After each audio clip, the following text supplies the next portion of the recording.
MSW Media.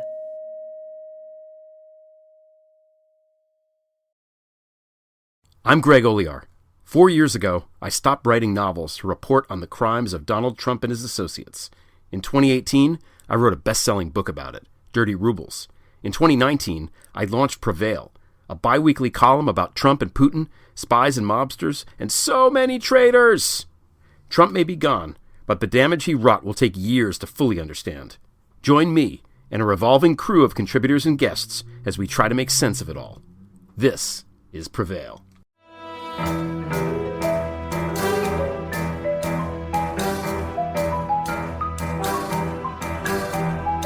The rule of law is not just some lawyer's turn of phrase.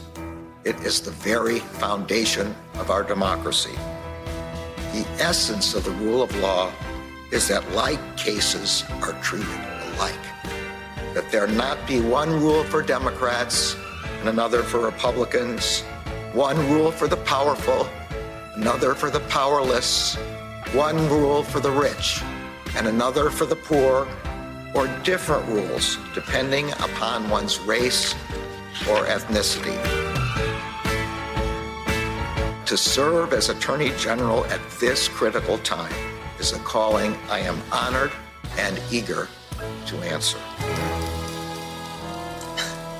So yeah, now it's clean up on aisle 45 time. And for a long while yet, it is going to be clean up on aisle 45. Hello, everyone, and welcome to the officially not on Spotify podcast, Clean Up on Aisle 45, or at least we've put in for the request. It depends on how backed up Spotify is with removing other people's podcasts. If you're listening to this on Spotify, don't do that. Yes, there's plenty of other places to listen to us. This is episode 56 for Wednesday, February 9th, 2022. I'm your co-host, Allison Gill. With me, as usual, is Andrew Torrez. Woo, always a pleasure. And of course, before we do anything else, we want to thank our new and returning patrons. So, a big thank you to Kate Kiorsis, Prospective Penguin, Derek R. Kentrop, Stephen Bowden, the mighty aardvark of the wonderful tongue, Kyle Esposito, that's a different Kyle, right? Philly Basement Bar welcomes both OA and Aisle 45 live show 2020X, pandemic permitting. You pick what's on tap. Yeah, you're damn right we will.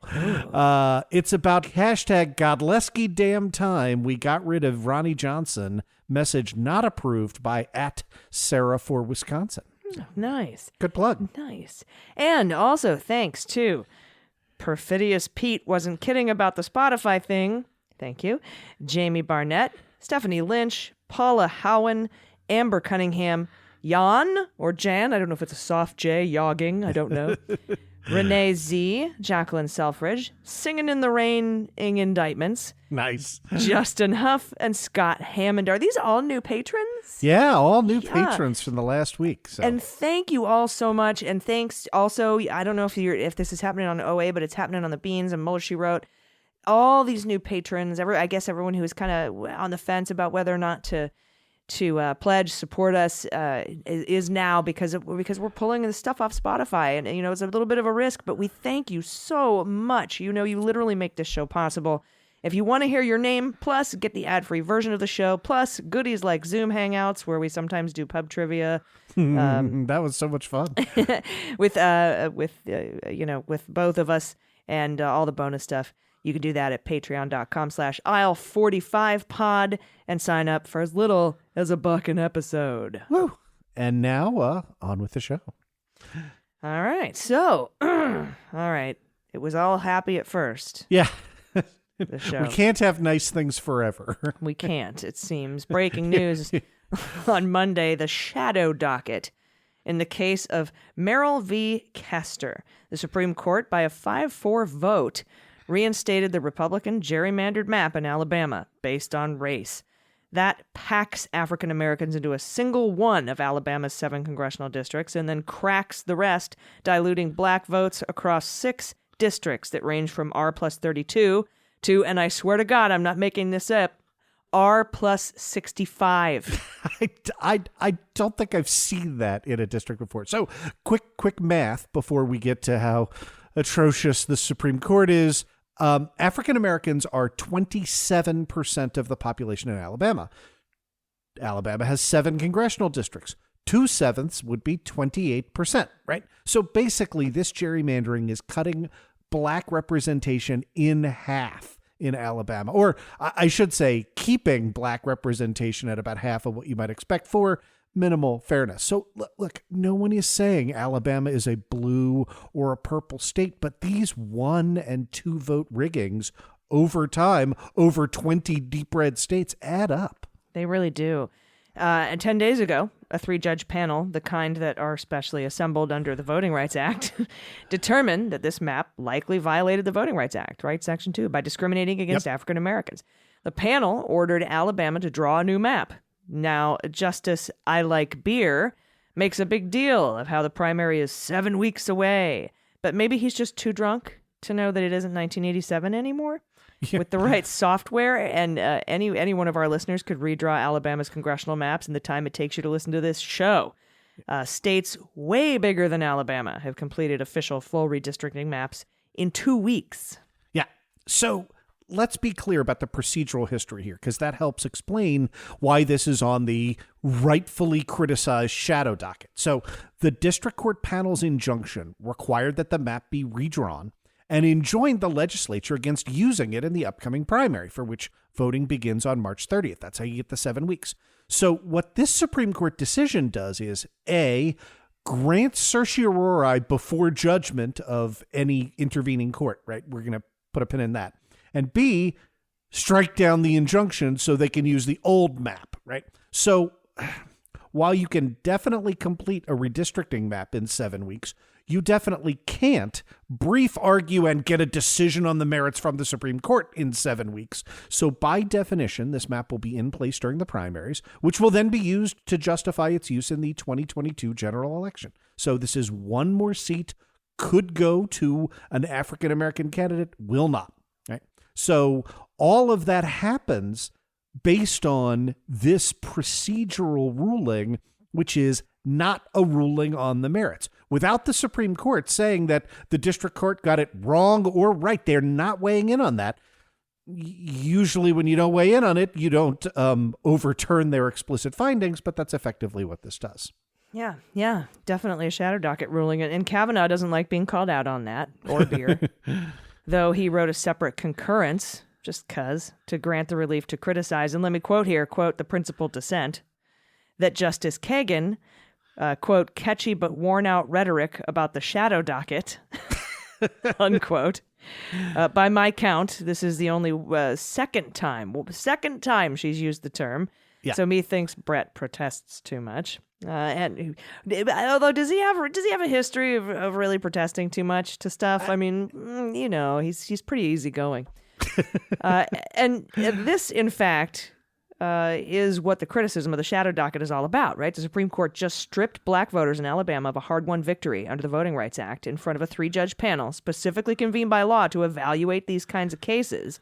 And they did so without oral argument. Don't want to hear the merits. Don't care what your argument is. Without anything other than 5 right-wing justices deciding to substitute their will for that 3-judge panel. Yeah, reading Kavanaugh's dissent is like watching The Twilight Zone, right? Like courts, it is. Courts are supposed to defer to lower courts on the facts. And here, the lower court followed long-standing precedent that's been set forth in a 1986 Supreme Court case called Thornburg versus Jingles, right? They heard a week's worth of testimony from 17 witnesses. They reviewed 1,000 pages of briefing alone, right? Tens of thousands, maybe hundreds of thousands of pages of exhibits before coming to their conclusion. The opinion was so bulletproof that it led... Drum roll, please. Chief Justice John Roberts, no friend of election gerrymandering claims, mind you, to write a separate dissent that essentially says... what the hell, guys? Roberts, intentionally or unintentionally, really casts light on the game here. He notes rather dryly that, quote, Jingles and its progeny have engendered considerable disagreement and uncertainty. That's code for it. The right wing doesn't like it. Right? And that's what makes this a shadow docket case, right? Look, if the court wanted to consider whether to continue its sweeping activist mandate and overturn Jingles, that'd be bad. We would call them out for it. That's what they're doing, with Roe versus Wade. It's what they're doing all over the place. But at least do so after briefing, right? At least give the lawyers on the other side a chance at oral argument. At least pretend like you care about the law and do so on the merits. By the way, that is all the Roberts dissent says, right? It says, I would have granted cert in this case. And, by the way, I'm not sure how, down I am for maintaining Jingles. So don't get swept up if you see, again, the media reports cranking out about, how much John Roberts is moving left. It isn't. It is that the rest of the court is accelerating so far to the right that, Roberts staying in place looks like he's moving left. Yeah, he's just sitting still. The rest of the court is going batshit. Yeah. And I would be remiss if I didn't point out Justice Kagan's dissent does a brilliant job of telling it like it is, stating publicly that Alabama's elections are unquestionably suffused with obvious and overt appeals to race, quote unquote. Yeah. Kagan's dissent picks two examples. Mo Brooks claiming the Democrats were waging a war on whites, and Roy goddamn Moore, the horse, right? The horse guy, saying that civil rights amendments, the 13th, 14th, and 15th Amendments to the Constitution he swore an oath to uphold and defend and all that those, quote, completely tried to wreck the form of government that our forefathers intended, meaning whites only. And yeah, to the extent that our forefathers also had slaves. Yeah, they tried to wreck that. They tried to wreck that. And I have to say, Andrew, I know Roberts is moving right. If I were Roberts, I would retire from this shit show tomorrow. I'd be like, look, I'm with you on a lot of this stuff, but I got to get the fuck out of here. You're the first person to say that, and I want to say that's not as far-fetched as it sounds, right? When I've tried to figure out what motivates John Roberts, I have long said, right? We call it words like institutionalist or whatever. Legacy. I have long said, John Roberts does not want his grandkids to read about the most shameful Supreme Court in American history. And he knows he's about to preside over that shit show. He knows you can't corral these Trump judges. You can't stop Sam Alito and Clarence Thomas and the new gang from just riding as far to the right as you could possibly imagine. There is no way to preserve your legacy. If he were to do that, again, there is zero chance that this would happen. I don't want to say zero. That there's, every molecule in his body could quantum shift to the left. Who knows, right? Like, I do not want to say that this is a likely possibility, but I think you're onto something in that if you really want to be the kind of person that is revered in the history books, like, oh my God, the way that the media is salivating over Roberts occasionally writing a good decision. If he were to retire, they would put him on Mount Rushmore. Like, it's, I love it. And it's also, there is a non-zero chance, but it's very, very, very slim.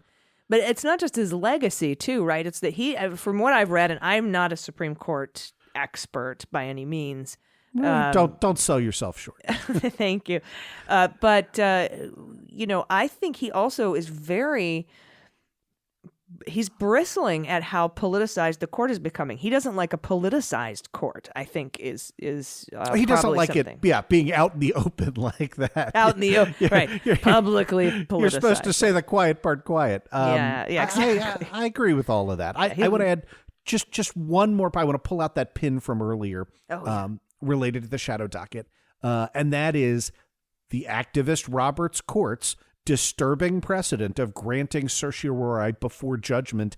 And they always seem to be in these political cases. So let me unpack that a little bit. So not only should this court have left the injunction in place, they should have waited for the ordinary appellate process to run its course, right? Instead, they granted certiorari before judgment. That means before the Fifth Circuit could even take up the case and kind of give its first level legal review. And the reason to do that is to more quickly entertain radical arguments about jingles, maybe even trying to invalidate Section 2 of the Voting Rights Act itself, following on the Shelby County versus Holder decision. The only reason to take this case that quickly is because you're champing at the bit to change the law.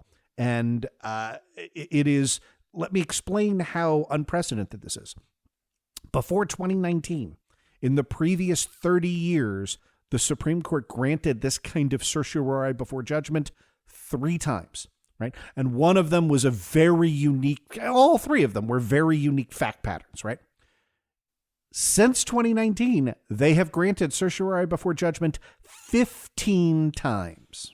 And you know what else is interesting too, Andrew, and I just want to bring this up. I was scrolling through Twitter and Joyce Vance, right? Birmingham, right?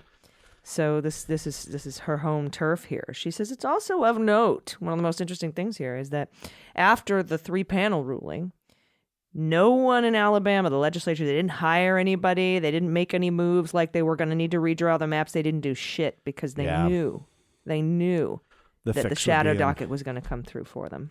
Yeah. Yeah. Well, all these hot button right-wing political issues, DACA, affirmative action, 14th Amendment, citizenship, so-called religious liberty issues, abortion, and pending in 2022 affirmative action.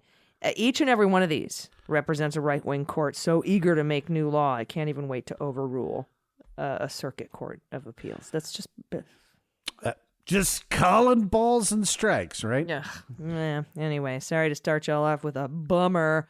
On that news, though, we'll be right back after this break to discuss Trump fundraiser Tom Barrack. Stick around. Hi, I'm Frances Callier. And I'm Angela V. Shelton. And we're Frangela. You know what you need in your life? The Final Word podcast. Yes, you do. That's right. It is the final word on all things political and pop cultural. Where we make real news real funny. Where we inspire you so you can #resist. Subscribe and get a new episode of the Final Word podcast each week. It's the news we think you need to hear. That's right. We think you need to hear it. Okay? Yeah, it's what we say so. That's right. And because all we do is give, every Thursday you can listen to our hysterical podcast, Idiot of the Week. We round up the stupid because you know what? Somebody has to. Okay. All we do is give. Welcome back. As Allison teased before the break, we are back to talking about scumbags in service of the former guy. So in this case, it is Trump fundraiser Tom. I've always said Tom Barrack. Is it Barrack? I don't know. It's Barrack, like it's living Barrack? in the barracks. Yeah. All right. Well, we'll call him Tom Barrack then. He was indicted in July of 2021 on 7 counts. So 2 under 18 U.S.C. Section 951 for failure to register as a foreign agent of the United Arab Emirates. And 5, you're very familiar with this, 18 U.S.C. Section 1001 false statement counts in connection with Barrack's June 20th, 2019 voluntary interview with the DOJ and, put the proverbial pin in that one. Yes. So Barrack here, this was a pretty cut and dry case, although the previous DOJ sat on it, and that's going to be part of the argument, and we'll get into that in a minute, right? Yeah. But, he was also at the head, worked with Rick Gates, on top of the inaugural committee, the PIC. Mm-hmm. And, I've talked to Stephanie Winston Walcott about that, and there's been several stories about what went on in there, but that's not about this. This case isn't about the inaugural. This is just about his getting stuff done for the United Arab Emirates and saying, I was just being a cool guy. I'm just a citizen. I wasn't a foreign agent. You can't call me a foreign agent. And so here we are, and he's got a buddy, a very young buddy who lives with him named Grimes, who's 28 years old.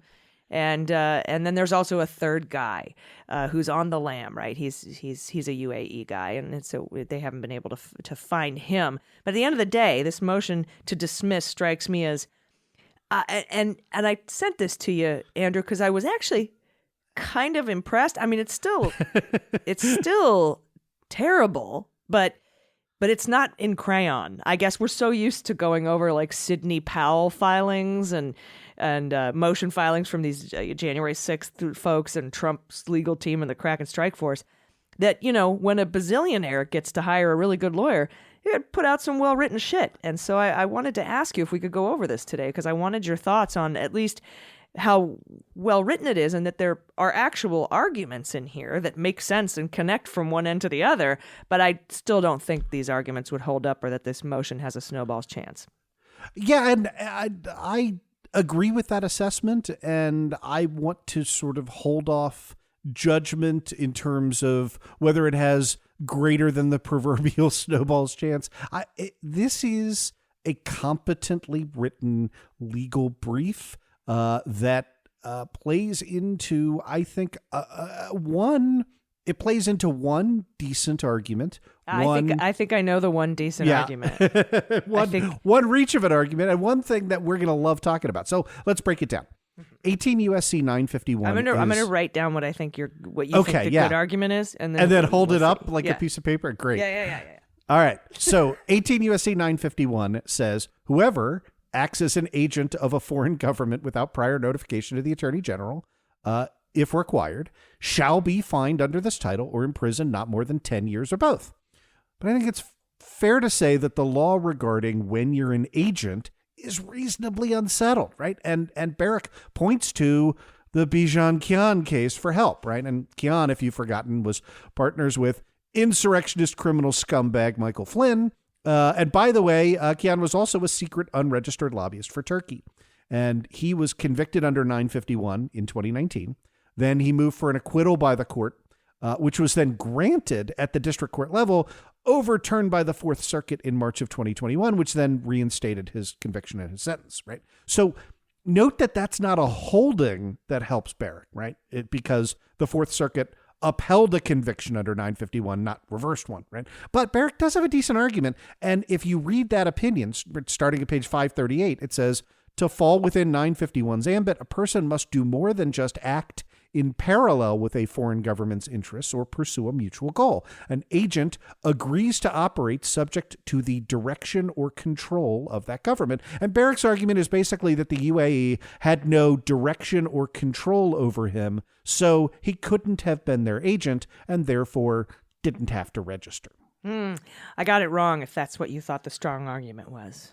I think that that's I think that that's the strongest of the three arguments. I know which one you've put on the paper because it's the one I can't wait for us to get to, and I just don't know how to evaluate the probabilities around what I suspect is written on your piece of paper. Yeah. So hold on to it. Don't show it yet. All right, I will. Now, the U.S., of course, has to weigh in on that issue, right? The whole 951 issue. But what about the 1001 statements? The way I read it, Barrack is arguing the Department of Justice had an obligation to record his interview so that there's some kind of objective record backstopping the 302 summaries that form the basis for these false statement charges in counts 3 through 7. This argument came up a lot in connection with the Mueller investigation, and they do point to a DOJ policy in section 9-13.001 that creates a presumption that custodial statements will be electronically recorded. That's if you're a target, and encourages the recording of witness interviews whenever the presumption doesn't apply, right? Yeah, that's all true. But I think this argument's weaker, even though it is a favorite of the Trump set, right? So the elements of a Section 1001 offense are that the government must prove that the defendant, 1, knowingly and willfully, that's a high bar, 2, made a materially false, fictitious, or fraudulent statement. That's what this speaks to, is comparing the statement, right? 3, in relation to a matter within the jurisdiction of a department or agency of the United States, right? Has to be relevant.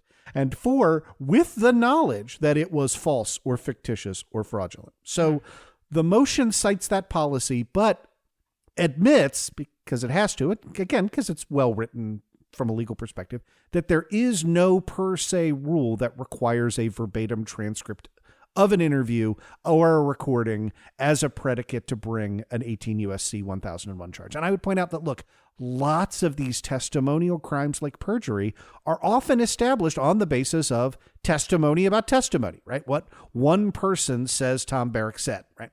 Since the government still bears the burden of proof beyond a reasonable doubt, you could raise the lack of a recording as an evidentiary issue at trial, right? Rather than on a motion to dismiss. And that's where I think the judge is likely to come out on this one. Again, we'll see what the U.S. says in response. But not a bad idea to put it in there, you know. No. Might as well, you know. I mean, if you're going to put these other things. apart from the 951 argument. Now, of course, the real elephant in the room is that Barrack's allegedly false statements were made in 2019, and he wasn't indicted until July of 2021. Barrack puts that front and center on page 33, alleging the government waited 2 years, long after memories of the precise language used during the interview would have faded. That's what a 302 is for, dumbass. Yep. To charge Mr. Barrack with multiple felony counts premised on allegedly false statements. Now, we know why that happened. Because if line prosecutors had recommended a prosecution of Tom Barrack back in 2019, Bill Barr obviously would have shut that shit down. Yeah.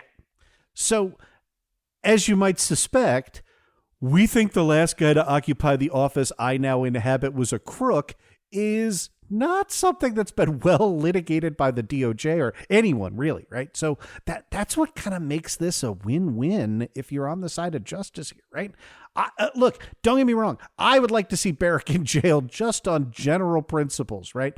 But in the alternative to his motion to dismiss, this is on page 36, he's requested discovery on, quote, the reasons for the government's extended delay. Fucking sweet. Yeah. And so, yes, Barrack and his lawyers are feigning ignorance here. Like, there are howlers like, this delay is even more inexplicable given that the government's actions since Mr. Barrack's interview do not reflect any apparent concern that he was a foreign agent or national security threat, even though he traveled overseas more than a dozen times and continued to have access to the president. Right. Yes, because we thought the entire DOJ top to bottom was run by a corrupt asshat who was going to protect political appointees and close friends of Donald Trump from getting indicted.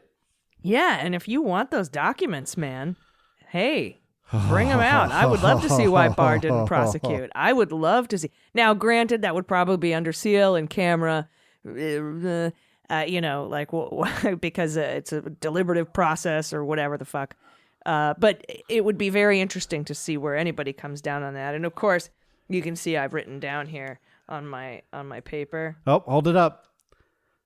Barr didn't prosecute. Yeah. So under if this is what was the game show where you wrote it down on the piece of paper and held it up? Oh, the Newlyweds. Yeah, Newlywed Game. So under Newlywed Game rules, I think Chuck Woolery would rule on your behalf. Legal Newlyweds. Barr didn't prosecute. What do you think is the number one argument? Wait. Now, one other thing that I thought was funny that I wanted to bring up, just because I thought that this was well written and spelled correctly with good grammar. They brought up this thing about the SF-86. They were like, look. In order to get a government job, you got to fill out an SF-86 form. It's what you turn in that says all of your disclosures and everything so they can do a background check on you. First of all, we know the background check situation that was going on in the White House at 2019, so shut up. But the SF-86, and it says, and here's a mistake, actually, that the lawyer made. This is for all national security positions. No, it's not. It's for any fucking government employee. The file clerk at your VA has to fill out an SF-86. And they're trying to say that because he listed his contacts with United Arab Emirates on the SF-86, that should just count for telling the government that you have had those contacts. That he wasn't trying to hide them, at least. Maybe that's a good argument there. But to substitute an SF-86 for registering with the Department of Justice under the Foreign Agents Registration Act is, to me, laughable. Yeah, their characterization, and I'm glad you brought it up. I wanted to ask you about it. Their characterization is, right, in 2017, Barrack submitted an SF-86. This application spanned hundreds of pages and disclosed Barrack's contacts with foreign leaders, including the very UAE individuals referenced in the indictment. So I think what you're saying is this is just, a form document everybody has to fill out. And so it wouldn't have stood out in the way that, filling out a standard FARA registration form would have. Well, not only that, but if that were enough to satisfy registering as a foreign agent, then the Foreign Agents Registration Act would say, or include it on your SF-86, and you're good to go. But the SF-86 does not go to the Department of Justice. It just goes to the agency with which you're applying to. So I'm proudly, everyone, my SF-86, 1 page long. Just want everybody to know, 1 page long SF-86. I didn't have to disclose my fucking You're not a foreign agent of shit. Yeah. Anybody who's got a 100-page SF-86, maybe don't hire that person. I'm just kidding. There's probably a lot of legit pages in there, I'm sure. But anyway, yeah, no, you are required to fill out the SF-86 and also register with the Department of Justice because they aren't going to lay eyes on that unless you're applying for the Department of Justice. And even then, it's not, the people who review that aren't in the FARA unit and wouldn't be able to make a judgment because it's going to be some GS9 running through paperwork looking for red flag terms or whatever. It's not going to be, that's what the background check is for when you hand everything over to the FBI. So anyway, just wanted to bring that up. That is great. And from a legal standpoint, we disprefer readings of a statute that would render terms of that statute or the entire thing in nullity, right? And so if the SF-86 were enough to disclose your foreign contacts, then you wouldn't have a FARA registration, right? The entire statute would be pointless because, as you pointed out, everybody to whom that applies would also have filled out said form. So yeah, and everyone who goes to work for the government has to fill out an SF-86. Everyone. All right, so with that, I cannot wait to see what the government has to say because their shit's due on February 28th in opposition. So we'll look forward to that, and I can't wait to discuss it with you. And let's take a quick break, and we'll come back with comings and goings. All right. Spy Talk, a podcast at the intersection of intelligence, foreign policy, national security, and military operations with Jeff Stein and Gene Meserve. That's former CIA Director Leon Panetta. Admiral Carl Schultz, Commandant of the U.S. Coast Guard. Great to have you here, John Cipher. Errol Southers. Jefferson Morley. Admiral Mike Rogers. Chris Whipple. Anthony Clayton. John Mendez. You are a legend. That was the former Secretary General of NATO, Anders Fogh Rasmussen. Frank Figluzzi, welcome to Spy Talk. Law enforcement agencies are like elementary school. This is an adapt or fail moment for the intelligence community. I think of these JFK records more as a mosaic. People turn away from the truth and they believe things that are completely rooted in falsehood. And for me, that is really dangerous. Follow the money. The possibility that Al-Qaeda had a stolen nuclear device in Manhattan. Probably some of the skills that make them good intelligence agents also make them fairly efficient as predators. Somebody left active, destructive pipe bombs outside Republican and Democratic Party headquarters, and we don't know who it was. Join us every Thursday for a new episode of Spy Talk, available wherever you get your podcasts. And as we teased before the break, it is time for your favorite segment and mine, Comings and Goings. And as we said last week, and I'm going to keep flogging this every week until we get there, the biggest coming and going right now focuses on the impending retirement of Supreme Court Justice Stephen Breyer. We haven't gotten any closer to a nominee, at least not in public. But last week, President Biden announced that he was expanding the team advising him in connection with the nominee, right? Now, this continues the trend post-Citizens United, where it is not enough to be the president and control the Senate. You also have to mobilize against the fact that the right wing is about to spend hundreds of millions of dollars at minimum, possibly billions, to try and demonize whoever that next nominee will be. Yeah, and they have plenty of money too. And I'm also concerned a little bit about Senator Lujan having a stroke, going to be out for 4 to 6 weeks. Yep. And I know the Senate is full of young, virile, completely healthy people. But no, I am very concerned that, we're so close to losing that 50-50 majority for many reasons other than the midterms. But it's going to be easier, right, to do this, to spend the millions of dollars, get the millions of dollars and attack, because the nominee will be a black woman. So we welcome aboard some familiar faces who will help run the interference against that barrage. First up, of course, former Alabama Senator Doug Jones, the reported runner-up for Attorney General. Jones will serve as the Sherpa, nomination advisor for legislative affairs. And I love that they use the term Sherpa instead of czar. It's so much nicer. It's so much more dem, right? Can we not call people czars? Stop. bringing in a moderate Democrat as part of the plan to help navigate the Senate confirmation process. He was, as you know, the first Democratic senator from Alabama in a quarter century and has a history of trying to be bipartisan. So who knows? Maybe he speaks Sinema and Manchin, although I'm not too worried about them. Yeah, I agree with you. I don't think we're going to lose either of them, but it never hurts to massage their stupid feelings. And, we'll see. Also joining the team is a blast from the past. If you grew up in the 80s, legendary African-American activist Minion Moore, who has been in politics longer than most of us have been alive. She was an advisor to the Jesse Jackson presidential campaign in 84, then went on to be deputy field director for my first presidential crush, Mike the Duke Dukakis. She then went mainstream in the Bill Clinton administration. She then went number one with a bullet with the Clinton. Well, I mean to say she didn't only work for Dukakis, right? Like that's right. That part probably isn't highlighted as high on her resume. I think it's interesting she worked on the Jesse Jackson campaign too, because I'm wondering if she's the one that gave the green light for him to read Green Eggs and Ham on Saturday Night Live. That'd be fun. That'd be great. Yeah, the question is moot. That was a great skit. That was so good.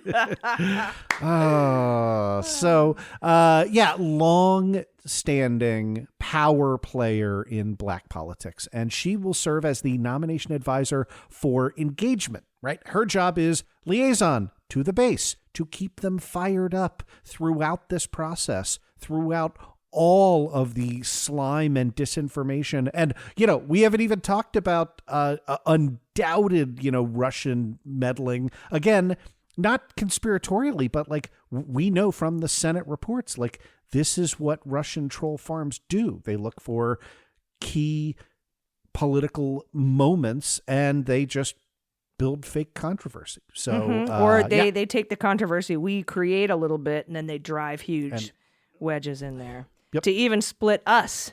They will try to pit us Democrats against one another about these nominees. Mark my words. Yep. And that will happen. Yes, it absolutely will. Finally, joining the team as nomination advisor for communications is Ben LaBolt. And if you're a poli-sci junkie like we are, you'll recognize him as former National Press Secretary. He's a guy who's been in communications roles for decades. Dude knows how to talk. He was Obama's Senate Press Secretary and 2008 campaign press secretary. 2008, Obama press secretary for his campaign in 2008. Was that Yes, I don't. No one remembers that campaign, right? Just only the greatest campaign in the history of the universe. Later, Deputy White House Press Secretary. His job is to advise the White House on communications. What a great team they've put together, by the way, and messaging, right, around the confirmation process. And he also served in his role on the teams to confirm Justice Sonia Sotomayor and Justice Elena Kagan. So he's done this. And just keeping with the record of nominating superlatively, qualified people. Yeah. And so welcome aboard to the three of them. If you were looking and going, man, these seem like, long-standing party insiders. Yeah, that's the point, right? These are the people who are going to be doing the hard work in the trenches. They are not setting policy. So, I don't know what the Jacobin Mag hit piece on Ben LaBolt is yet. It's coming. But feel free. These are the people you want working for you to get the first African-American woman appointed to the U.S. Supreme Court. So welcome aboard. And there's going to be those wedges. Again, I just a reminder, specifically between progressives and moderates, between who this nominee will be. Let's just all agree it's going to be awesome and support whoever it is, no matter how left you are. I mean, unless you're super left so that you're right, but you know what I mean. Yeah, I do. So in addition to that, President Biden is still making federal judicial nominations to help, mitigate the damage of 4 years of Justins and Corys from Donald Trump. Earlier this week, we learned that Stephanie Dawkins Davis would be the president's nominee to the Sixth Circuit Court of Appeals. Judge Davis would be the first black woman from Michigan to serve on the Sixth Circuit and only the second black woman ever to serve on that court. Judge Davis has served as a federal judge on the U.S. District Court for the Eastern District of Michigan since December 2019, previously magistrate in that district from 2016 to 2019. And in case you're wondering, that's a typical path that a white jurist might take, right? And again, Judge Davis had pretty good qualifications to get to the bench in the first place. She was an AUSA for 2 decades before serving as a magistrate judge. Yeah, and just absolutely incredible qualifications, too. And finally, President Biden continues to fill out the executive branch despite Republican efforts to slow walk literally everyone. And today, we learned of 2 new ambassadors and 1 continuing appointment. So big hello to Ruben Brigady, I love saying his name, nominee for Ambassador Extraordinary and Plenipotentiary to the Republic of South Africa, and Mary Kay Carlson, nominee as Ambassador Extraordinary and Plenipotentiary to the Republic of the Philippines. And thanks for staying to Elizabeth Shortino, currently the acting executive director of the International Monetary Fund, IMF. She's Biden's permanent nominee for the executive director of IMF. So cool. Yeah, welcome aboard. Glad to see we are trying, despite, massive headwinds, to keep this government functioning. Hello, hello, hello. What a wonderful word. Hello. Okay. I am not going to try and sing, but we'll double down on you. What movie was that?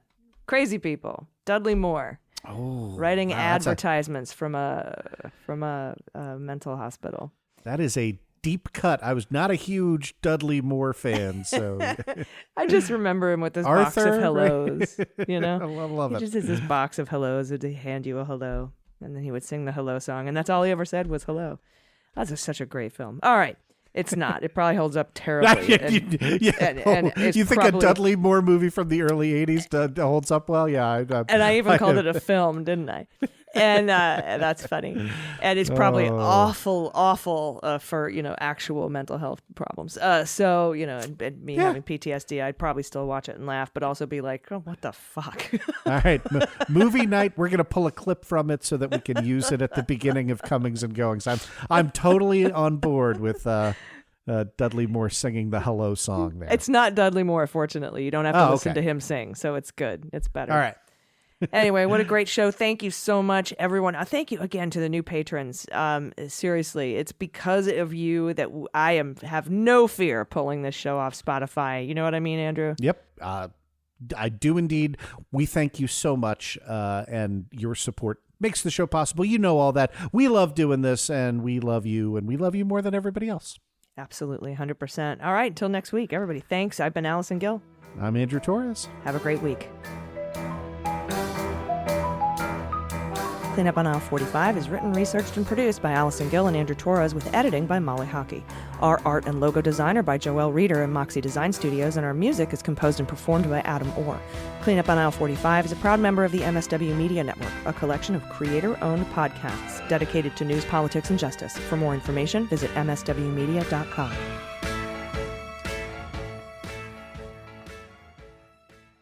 MSW Media.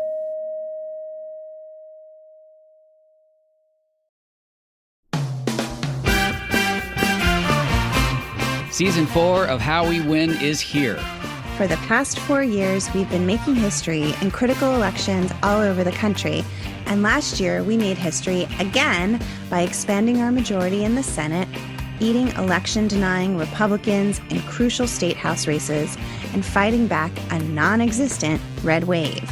But the MAGA Republicans who plotted and pardoned the attempted overthrow of our government now control the House, thanks to gerrymandered maps and repressive anti-voter laws. And the chaotic spectacle we've already seen shows us just how far they will go to seize power, dismantle our government, and take away our freedoms. So, the official podcast of The Persistence is back with Season 4. There's so much more important work ahead of us to fight for equity, justice, and our very democracy itself. We'll take you behind the lines and inside the rooms where it happens with strategy and inspiration from progressive changemakers all over the country. And we'll dig deep into the weekly news that matters most and what you can do about it with messaging and communications expert, co-founder of Way to Win, and our new co-host, Jennifer Fernandez-Ancona. So join Steve and I every Wednesday for your weekly dose of inspiration, action, and hope. I'm Steve Pearson. And I'm Jennifer Fernandez-Ancona. And this is How We Win.